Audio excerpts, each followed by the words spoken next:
Reflexionar, relacionar, pensar. Del libro Aprende a aprender de Guillermo Michel. Según Freire, nadie educa a nadie y nadie se educa solo. Las personas nos educamos en comunión. Educadores y educandos estamos realizando una tarea en común como con discípulos. Ambos personajes son sujetos y no objetos de la realidad de lo que se aprende, ya sea economía o política. Ambos estamos en la experiencia del mundo vivido. Es por eso por lo que se tiene que superar la pasividad del educando y lograr que sea parte de la participación activa y la comunicación auténtica. La principal función de la educación es el adquirir conocimientos, pero para eso los educandos tienen que pensar, no solo los educadores. Es importante aprender a pensar y a reflexionar para construir un sólido sistema de conocimientos, y para eso se necesita un compromiso. Nadie puede educarte, pero tampoco te puedes educar solo. Nos educamos en comunión. Para esto tenemos que ser críticos, analizar y relacionar los hechos, aprender a distinguir entre verdad y mentira. Necesitamos aprender a pensar, relacionar y reflexionar. Del pensamiento esponja al pensamiento crítico. Siempre habrá obstáculos, pero la educación servirá como una autoliberación. Sin embargo, la educación es más que solo pasar conocimientos del que sabe al que no sabe. Debe de haber una reflexión crítica conjunta de lo que se estudia. Esta reflexión crítica tiene que hacer que los estudiantes no se sientan como esponjas que absorben el conocimiento como agua y lo exprimen durante un examen. Y para que los estudiantes no se sientan como esponjas, deben desarrollar un pensamiento crítico de lo que aprenden.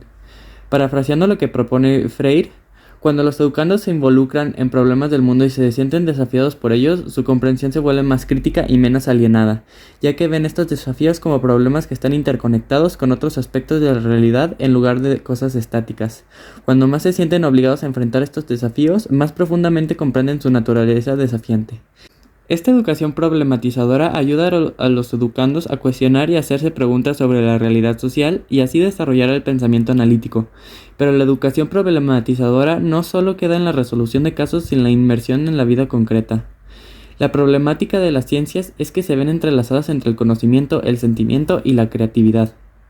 El mundo se nos ha dado para contribuir en su construcción y debemos de construirlo dejando de ser esponjas del conocimiento.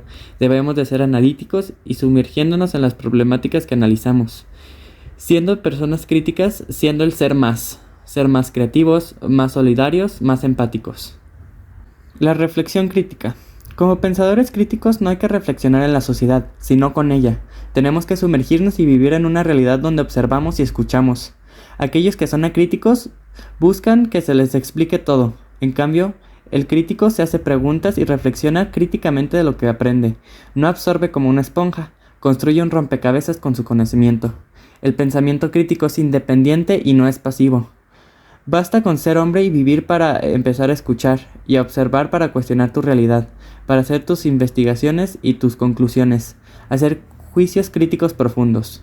Podrás redescubrir experiencias anteriores y cuestionarlas una y otra vez para profundizar tu conciencia, creando un pensamiento imaginativo y creativo, así como lo propone el filósofo Jean-Paul Sartre.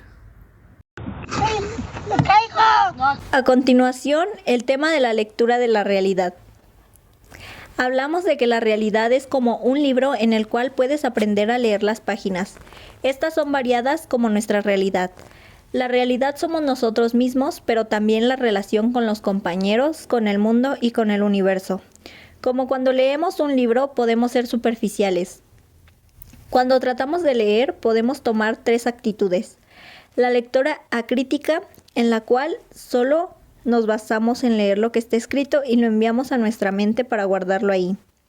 Entonces, cuando nos preguntan sobre el tema, lo repetimos diciendo las líneas memorizadas, pero somos incapaces de expresar nuestra opinión. Es ahí cuando se sabe que solo leemos las líneas.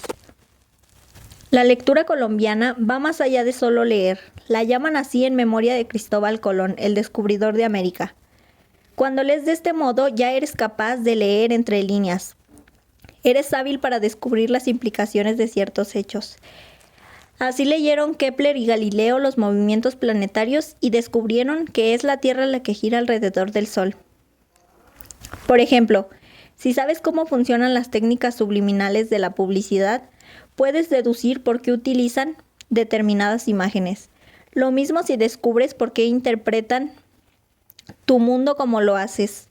Para lograrlo necesitamos practicar la observación cargada de teoría. Como tercer lugar, la lectura crítica implica algo más que las anteriores. Ya no se trata de entender los hechos y descubrir las implicaciones de los mismos, sino que exige que se interpreten los hechos dentro de un marco teórico de referencia. Al observar un hecho, se contempla dentro de una teoría que permita el análisis crítico, profundo y objetivo.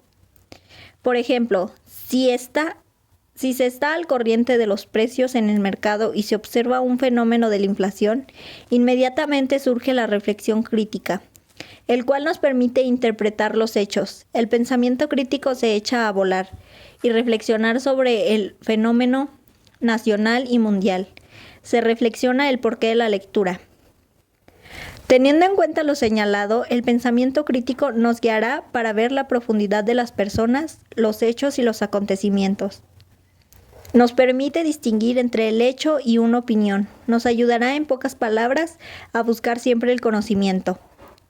Si se pone en práctica todo lo que vimos en esta lectura, podrás formular preguntas para cuestionar conocimientos que adquieres. Es decir, nos permitirá distinguir un hecho y una opinión, o entre la evidencia y la demagogía, de ser una esponja para ser tú mismo.